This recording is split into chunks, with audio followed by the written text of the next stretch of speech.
आम बर्तमान ग्राउंड अच्छु बाबा धबलेश्वर पीठ को जीवु आपण मैंने केमती अच्छा सब भले था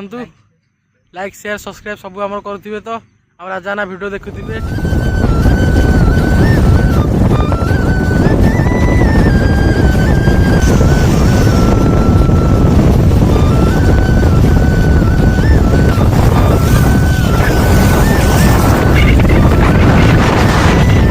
बाबा धबलेश्वर मंदिर पाखे पहुँच गलु गेट मत देखा तो एबे आमे गाड़ी को पार्किंग रे रखी मंदिर भीतर चली चली जाओ पड़ो बाटर मत गोटे ब्रिज पड़ू से ब्रिज को पार भी हवा पड़ो तो चलो सांग मैंने जा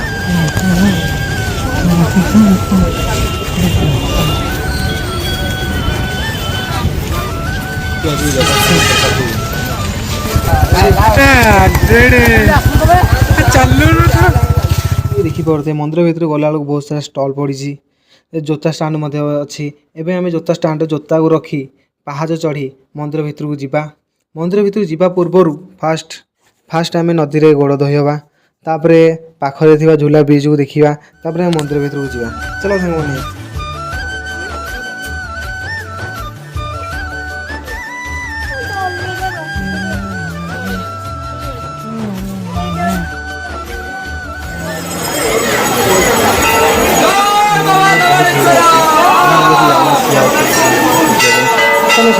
भीतर बुलिया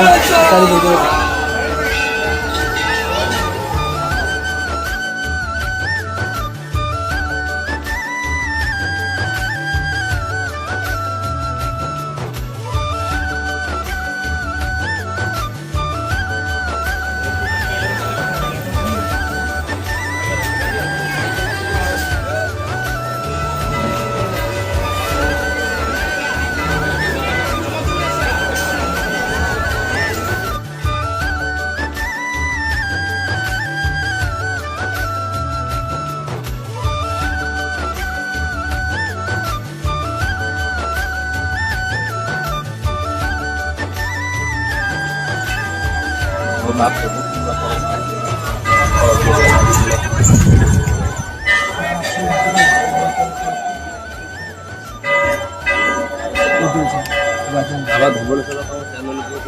सर्वदा आगे नियंतु तुम मानकर मनस्कामना पूर्ण करती जमी तुम चैनल उपरक जाओ धबलेश्वर विषय किसी जानी ना किसी जानी कला बड़ जो धड़ा करते बाबा धबलेश्वर एवेका मंदिर ना बहुत पुरातन मंदिर जितने नई पठार एपटे गोटे गाँ अच्छी सेपटे लोक मैंने आसती बिल चाषबास करते तले पठा था चाषबास करती आसती काठ नहीं जाती जंगल मंदिर भी एमती अच्छी बहुत जंगल भितर बाबा सी नहीं मन भर मानसिक करदे महादेव को डाक कि सी जानी कि धबलेश्वर को मानसिक जाची कही ठाकुर जाची गलापर तार गाईर पिलापिली हो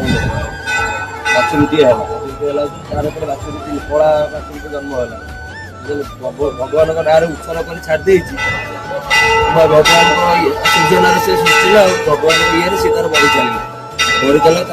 तार रूप रंग सब बढ़ी चला धीरे धीरे बड़ बाछुरी बड़ है यार मन लालसा आसला बाछुरी बिकी धरे बिकी धरने प्रभु जानी पारे प्रभु हेल्ले तो माया भी ना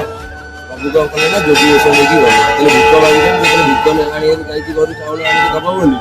प्रभु बाछुरी को नहीं पलि आस जोगी वेश पलि आस आसिक मंदिर भितर पूरे मंदिर द्वार था पछपट पूर्व द्वार मंदिर है पूपट द्वार पश्चिम पूरे से लोक जो आसी बाछुरी जो ना डाके बाछुरी डाकी डाकी बाछुरी मंदिर भितर दबा दबा लोक मैंने तो डाकी मो बाछुरी आर भितर कही लोक मैंने केमी बाछुरी मोर कला बाछुरी कहीदी कला बाछुरी भगवान तो से जो जोगी से तो प्रभु निजे माया भी ना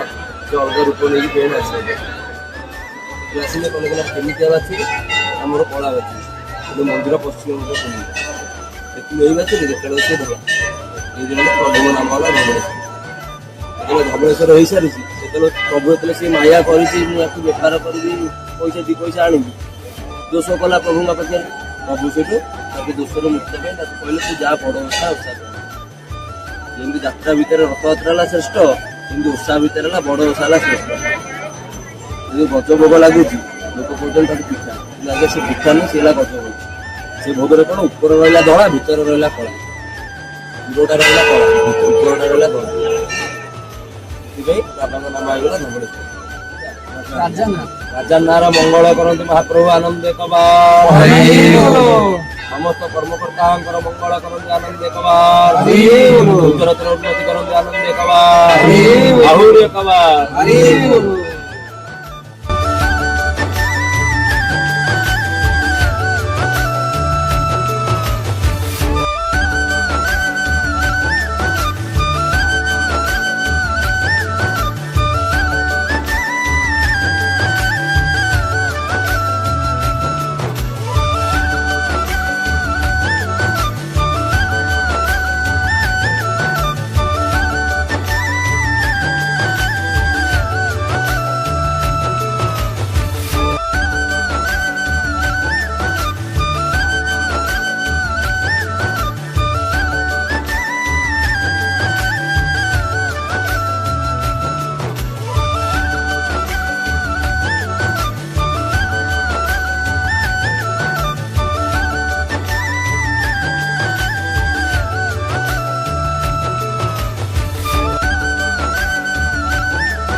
ଆପଣମାନେ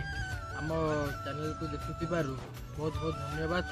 ଆପଣମାନେ ଠାକୁରଙ୍କ ଦ୍ୱାରା ଭାବୁଛି ବହୁତ ଭଲରେ ଥିବେ, ଏମିତି ଭଲରେ ଥାଆନ୍ତୁ। ଜୟ ଜଗନ୍ନାଥ, ଜୟ ଶ୍ରୀରାମ, ରାଧେ ରାଧେ।